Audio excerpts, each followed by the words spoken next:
All right, guys, so we got an update on a story I did. I believe it was on September 2nd of this year. I did a story called The Chase Infinite Money Glitch, right? I was talking about how on TikTok, this video went viral saying that you could just write yourself a fraudulent check for any amount you really wanted. $150, $200, $250,000, however much money you needed, guys. Just write it for whatever you want. Deposit it into a Chase ATM, and then you could withdraw the funds, even though the check was fraudulent, guys. And people were trying it. They were lining up around the street to try the Chase Infinite Money Glitch, guys.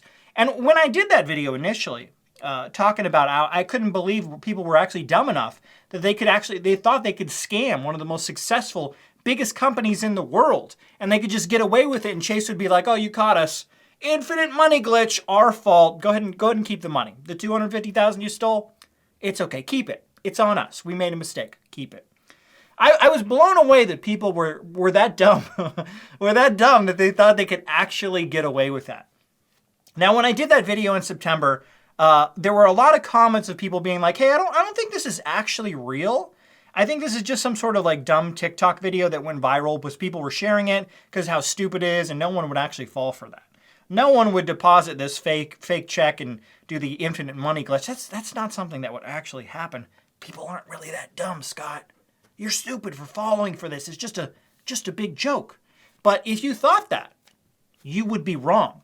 Because now, I'm going to show you in this video, we have a bunch of lawsuits. Chase has decided early Christmas presents for all these scammers. We're suing all you guys. You got to pay back all the money. This reminds me of that episode. It kind of feels like that episode of Oprah, when she does her favorite things. The show's not on anymore, but she did the favorite things, and she did that one episode where she gave everyone in her audience a free car, and she's like, you get a free car, and you get a free car, and you get a free car. But now, instead, we have a room full of scammers, and we have the CEO of Chase Bank, Jamie Dimon. He's like, you get a lawsuit, and you get a lawsuit, and you get a lawsuit. So I have to say, taking a look at these lawsuits, it's, like I said before, I'm blown away that I'm blown away that there are people who were dumb enough to actually try this and think that Chase would, oh, we're not going to come after you. You stole $250,000, $300,000, $400,000. No. We're not going to come after you. You got us. You got us good. Go ahead and keep the money. I'm blown away that people ever thought that was going to happen.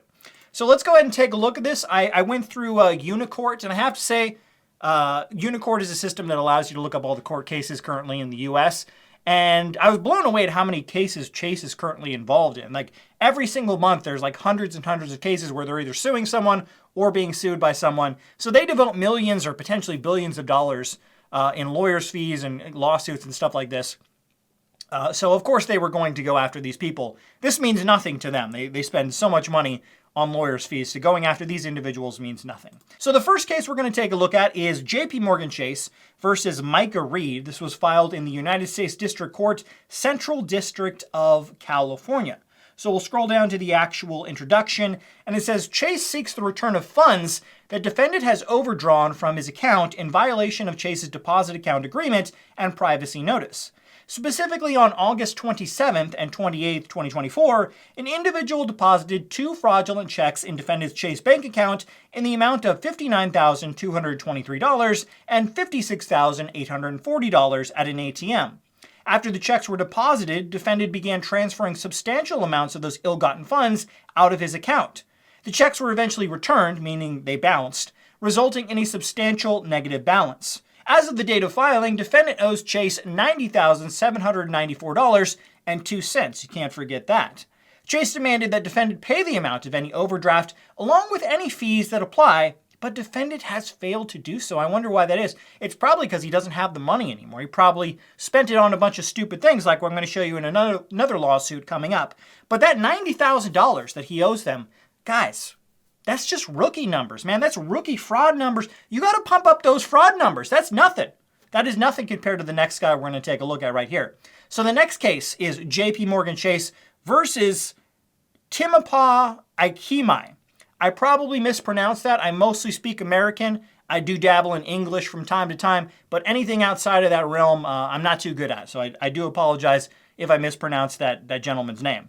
So let's go down to the introduction. It says, Chase seeks the return of funds that defendant has overdrawn from his account in violation. Again, we already looked at that. Specifically on August 29, 2024, a masked man deposited a check in defendant's Chase bank account.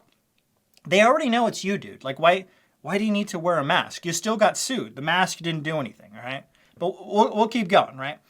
A masked man deposited a check in defendant's Chase bank account in the amount of $335,000 at an ATM. After the check was deposited, defendant began withdrawing the vast majority of the ill-gotten funds in short succession. The check was eventually returned as counterfeit, resulting in a substantial negative balance.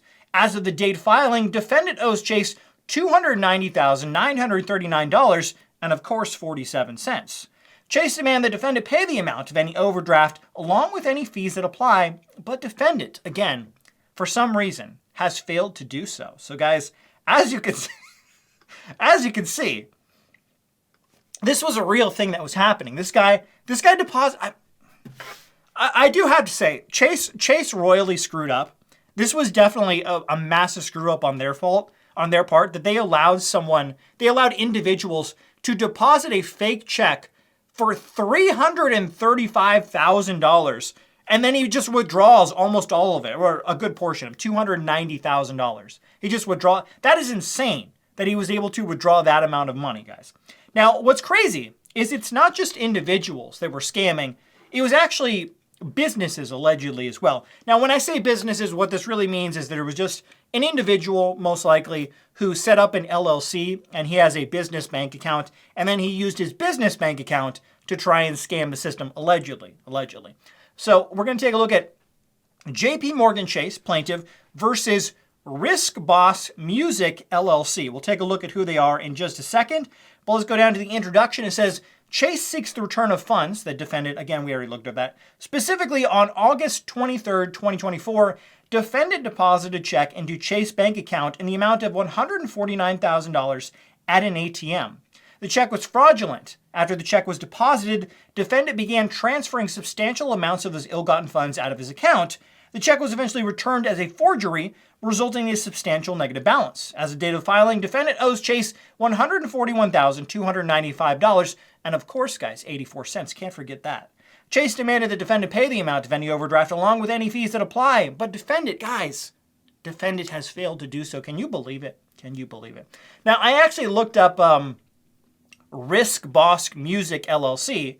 I looked it up, and the first thing that comes up is this Instagram page for Risk Boss Music, spelled the same way. So you can see it appears that this guy, he says he's the CEO of Risk Boss Music. And you can see this individual right here. He has a very distinguished looking facial tattoo. And I have to be honest with you, once I saw this guy with the face tattoo, I immediately knew that Chase screwed up, because from my experience, individuals that have face tattoos are some of the best people out there. They obviously make very wise decisions to get a face tattoo, because that's one of the wisest decisions you can make. And I just, when I saw this guy's face, I refused to believe that this guy would potentially try and scam Chase. No. People with face tattoos, you can always trust those people. Those are some of the best people out there, guys. So I refuse to believe that this guy allegedly scammed Chase Bank with the infinite money glitch. I just can't believe that story. But let's go on to another story with another company, guys. JP Morgan Chase, they sued In-N-Out Appliances LLC. Now, what I want to say about that is to the CEO of In-N-Out Appliances LLC, I would highly recommend you return this money to Chase as quickly as possible, because if you don't, you may go to prison, and then the inmates in the prison will be going in and out of your appliances, guys, if you catch my drift. So definitely to the CEO of In-N-Out Appliances, you got to return those funds. But let's keep going. It says, specifically on August 28th and 29th, 2024, an individual deposited 2 checks in defendant's Chase bank account in the amounts of $75,000 and $245,000 at an ATM. After the checks were deposited, defendant began transferring substantial amounts of those ill-gotten gains out of its account. The checks were eventually returned as counterfeit. As of date filing, defendant owes Chase $138,000, right? So again, guys, these 2 individuals that were smart enough to set up an LLC, like, obviously it doesn't take a ton of work to do that, but at least they have some knowledge of, hey, I should set up a business, it'd probably have some tax benefits, stuff like that. If you're at least smart enough to set up an LLC for yourself, I would think that you would be smart enough not to try the Chase infinite money glitch. I would hope that you would be smart enough to understand that this is fraud and you're going to get screwed real bad. But apparently I was mistaken. There are a lot of really stupid people out there, allegedly. Now the last one I want to take a look at is an individual, and this one goes into more detail about why these individuals, most likely all of them who did this, a good portion, probably don't have the funds anymore. Because this one goes into detail about apparently this guy, what he actually did with some of the funds. So it says right here, defendant Benjamin Reeves abused his Chase account to flagrantly violate the law.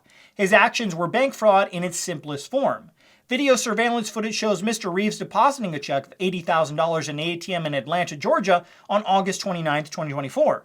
Mr. Reeves knew the check was fraudulent. Not even 24 hours later, Mr. Reeves began stealing these ill-gotten funds as soon as possible through withdrawals at different branches across Atlanta, purchasing gift cards, and making payments to third parties.